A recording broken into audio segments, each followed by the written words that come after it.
Assalamualaikum warahmatullahi wabarakatuh.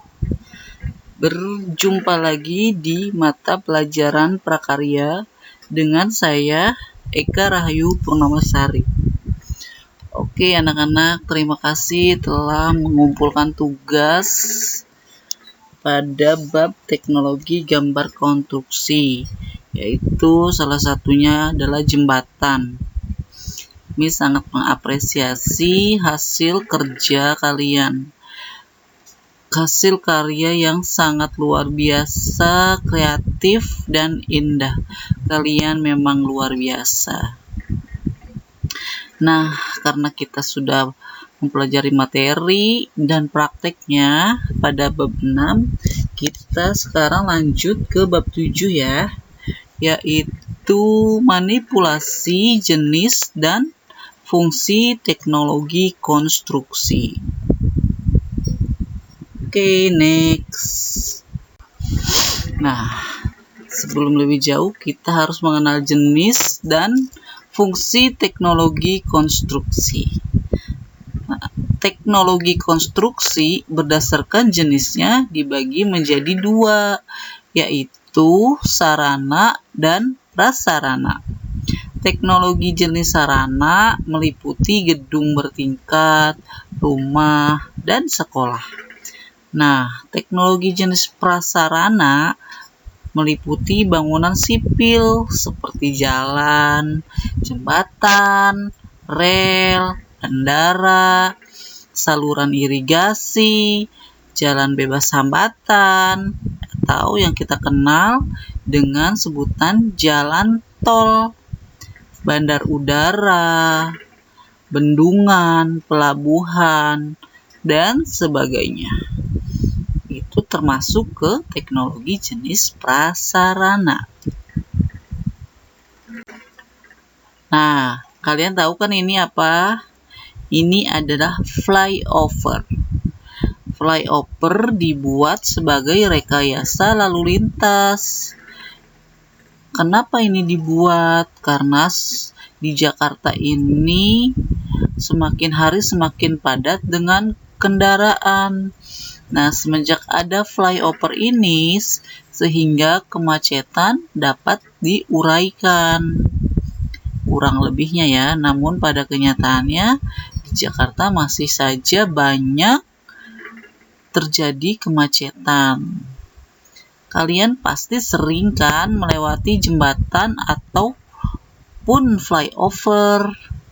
Beberapa kali dari kalian pasti pernah melihatnya. Tapi pernah nggak kalian berpikir bagaimana cara pembuatan jembatan atau flyover? Apa saja bahan yang dibutuhkannya? Pernah nggak mikir kayak gitu? Oke, kalau pernah, ntar kita cerita ya. Nah, sekarang kita langsung aja nih ke fungsi teknologi konstruksi. Fungsi teknologi konstruksi adalah memberikan proses pembangunan suatu konstruksi menjadi lebih cepat, efisien, dan hemat material dengan kualitas standar dan kualitas tinggi. Fungsi teknologi konstruksi menjadikan sebuah bangunan lebih nyaman, aman, indah, dan terhindar dari ancaman bahaya, misalnya hewan maupun faktor alam, seperti banjir, angin puting beliung.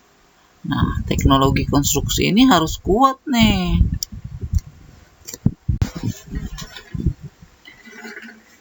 Ini yang selanjutnya ada karakteristik, bahan, alat, dan teknik dalam teknologi industri. Nah, yang pertama yaitu ada pertimbangan pemilihan bahan, alat, dan teknik dalam teknologi konstruksi. Yang pertama adalah aspek arsitektural.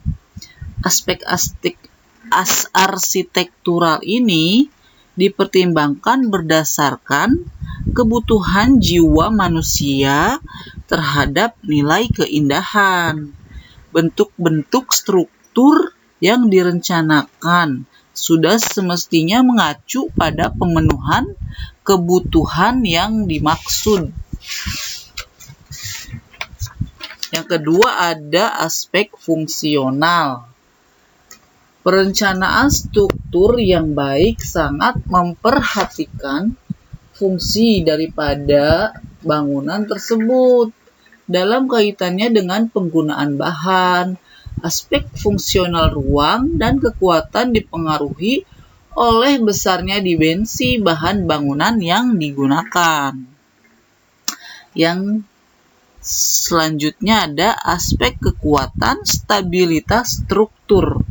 Aspek ini berkaitan dengan kemampuan sebuah bahan yang memiliki kekuatan dengan struktur tertentu dalam menerima beban, baik beban vertikal maupun beban lateral. Dan yang terakhir ada aspek ekonomi dan kemudahan pelaksanaan. Biasanya pada suatu gedung dapat digunakan beberapa macam bahan konstruksi. Faktor ekonomi dan kemudahan pelaksanaan pengerjaan merupakan faktor yang mempengaruhi bahan konstruksi yang dipilih. Nah, yang kedua ada penggunaan bahan logam dan konstruksi. Yang pertama, ada penggunaan bahan logam dalam konstruksi. Yang pertama ada baja wide flank atau WF.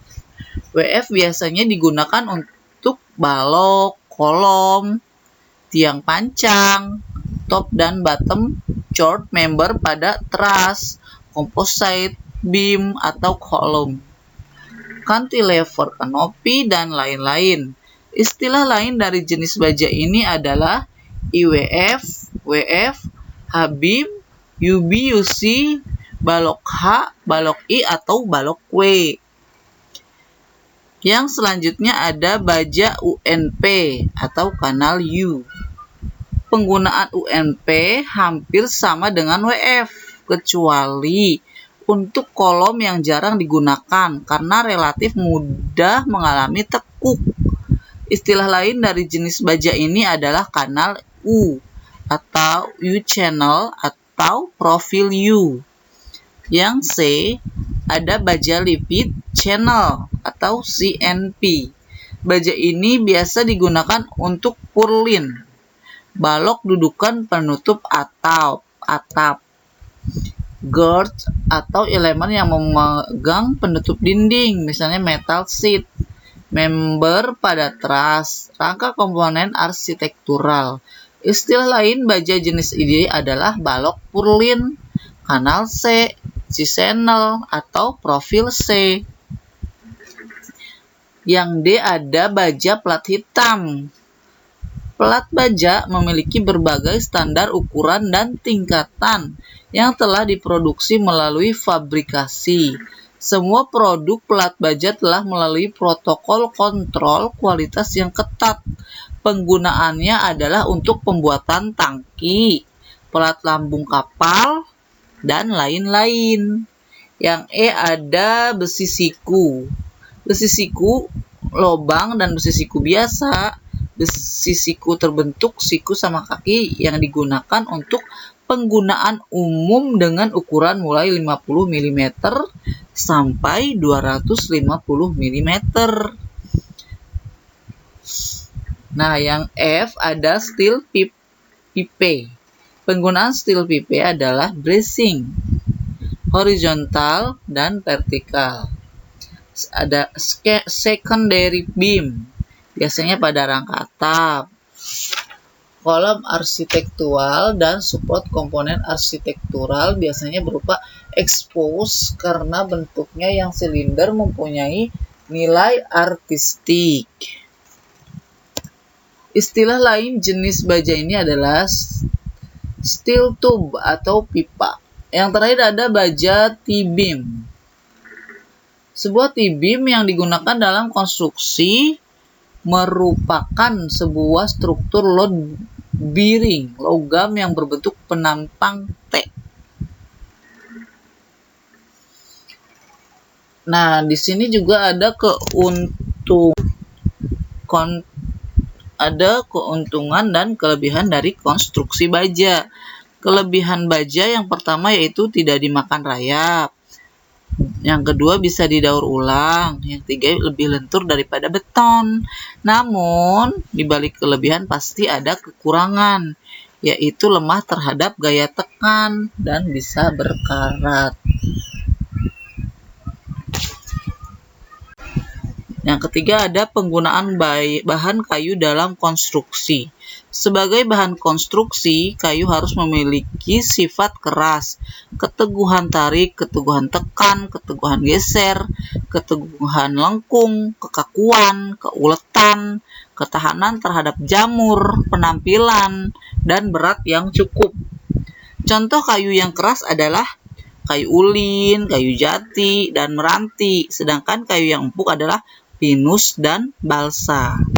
Sambungan kayu secara garis besar dibagi menjadi 3 kelompok, yaitu memanjang, sambungan melebar, dan sambungan menyudut.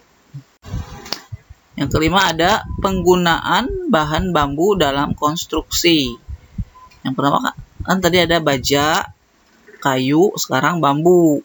Nah, kenapa bambu? Karena bambu harganya lebih murah, memiliki bobot yang ringan, bersifat elastis, ramah lingkungan, setara dengan baja, dan tampilannya alami. Tapi kayu juga memiliki kekurangan, yaitu karakteristik tidak seragam, detail sambungan rumit, dan rentan terhadap serangan rayap. Nah, di sini kita juga mengenal berbagai bentuk manipulasi jenis dan fungsi teknologi konstruksi.